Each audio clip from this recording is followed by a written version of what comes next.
Hello guys, welcome back to my channel. I found a new setup.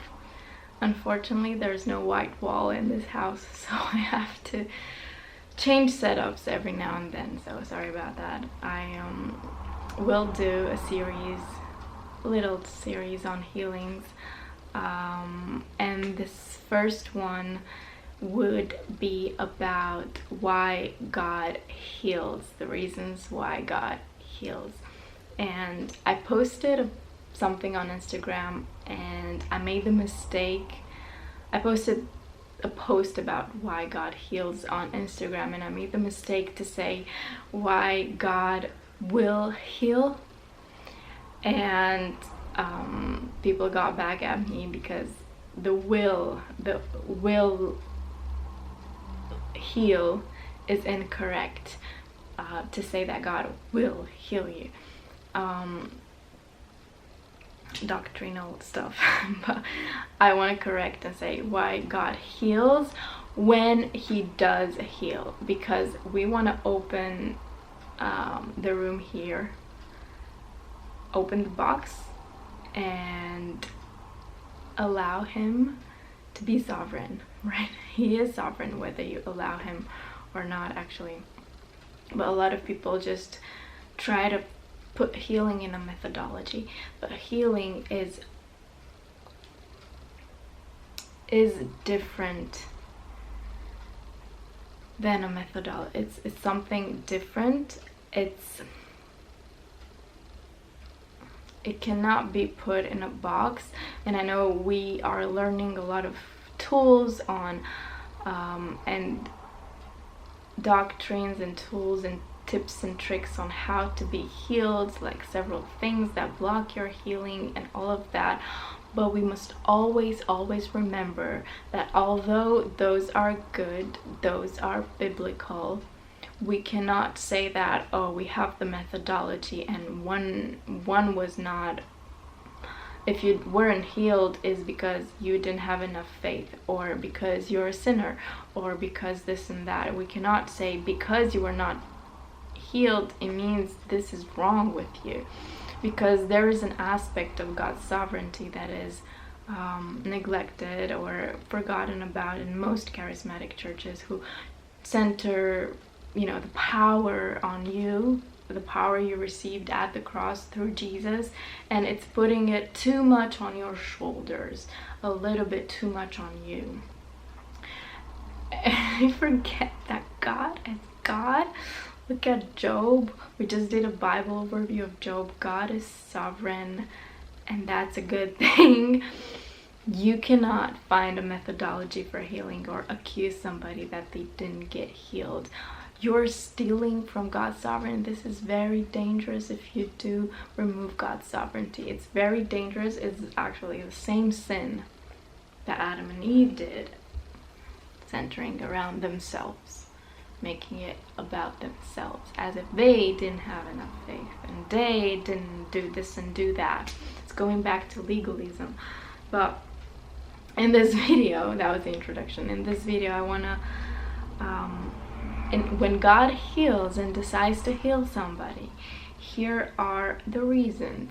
3 reasons, not all of them. 3 reasons why he does that.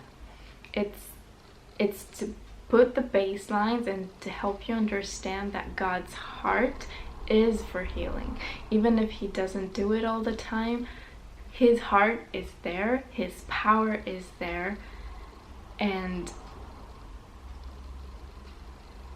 you cannot doubt, God's willingness and God's power because of disappointments and because of what didn't happen. You must keep trusting in the Lord, that he is sovereign, not trusting that he will make it all better for you. No. Not trusting that he will heal, he will deliver, he will, not trusting that, but trusting that even if he doesn't, I still worship him. Even if he doesn't, even if everything falls apart and I'm stripped away from everything and I don't have anything left, even if the sky is falling and I'm never getting married, even if that happens, your worst nightmares happen, even if you lose your family, you lose your friends, you lose your finances, you lose your house, you lose your place to stay, even if He's still good, He's still sovereign, He is still in control. He is still Yahweh, He is still El Shaddai. And who are you to complain about it? So, He is God. 3 reasons why God will heal. Number 1 is covenant. He put it there in the covenant. I have Isaiah. I'm not going to put text here. You can write them down. Isaiah 53, 3-5. He was despised and rejected by mankind, a man of suffering and familiar with pain, like one from whom people hide their faces. He was despised, and we held him low esteem. Surely he took our pain and bore our suffering, yet we considered him punished by God, stricken by him and afflicted. But he was pierced for our transgressions, he was crushed for our iniquities. The punishment that brought us peace was on him, and by his wounds we are healed. By his wounds we are healed. Psalm 107:20. He sent his word and healed them and delivered them from their destructions. His word, when you send it, when God sent his word, he healed them. The word is the covenant. The word is flesh. The word is God. And God is love. Psalm 103:3. Who forgives all our sins and heals all our diseases.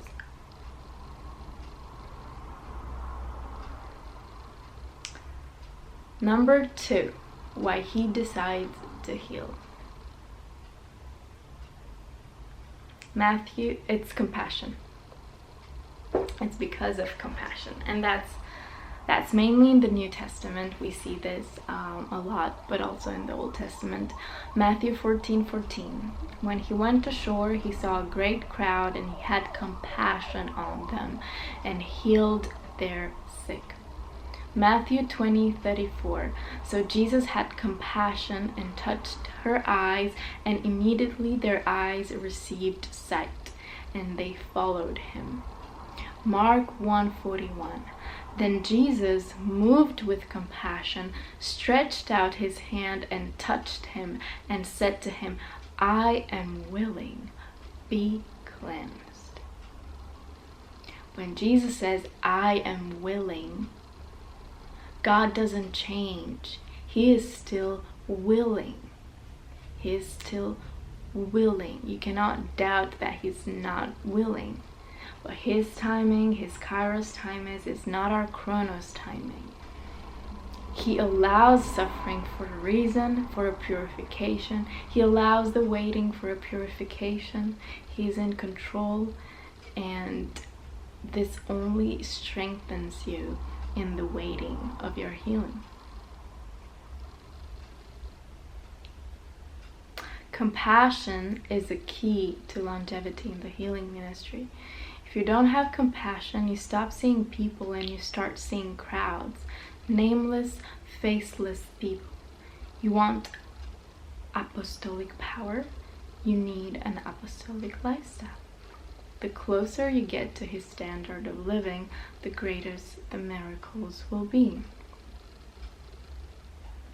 And that's from David Hernandez, a quote.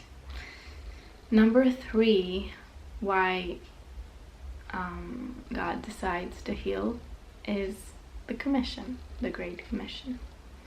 Mark 16:15 and 18.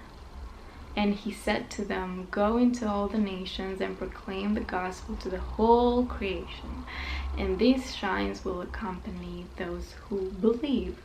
In my name they will cast out demons, they will speak in new tongues, they will pick up serpents with their hands, and if they drink any deadly poison, it will not hurt them. They will lay their hands on their sick, and they will recover." And they went out and preached everywhere, while the Lord worked with them and confirmed the message by accompanying signs. That was Mark 16 and 20. So signs are confirming the gospel of the message of the gospel. We don't follow signs, they follow us. So those are the three reasons why God decides to heal. And so you cannot doubt his covenant, you cannot doubt his compassion, you cannot doubt the commission. But just because somebody wasn't healed, you cannot say that God didn't have compassion.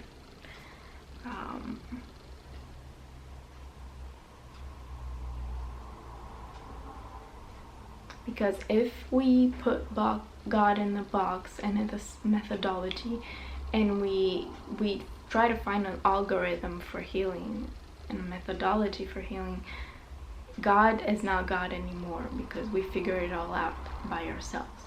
So the fact that there are several things that may block your healing, and I will talk about it in the next videos. I will talk about 4 things that block your healing. But let's imagine, although all of those things you've worked on them, like one of them is doubt, one of them is disobedience, one of them is demonic power. Let's say you worked on them all and the person is still not healed. You have to stop putting it on you. God is the healer, not you. God is the one healing. God is the one who is able.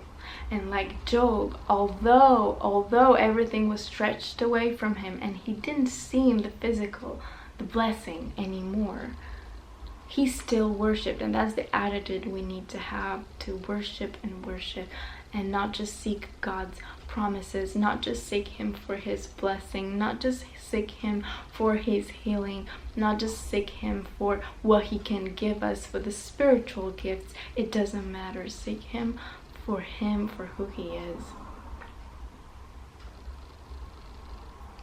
Seek him for who he is. So yeah, those were 3 reasons God heals. I will see you guys in the next one. Bye bye.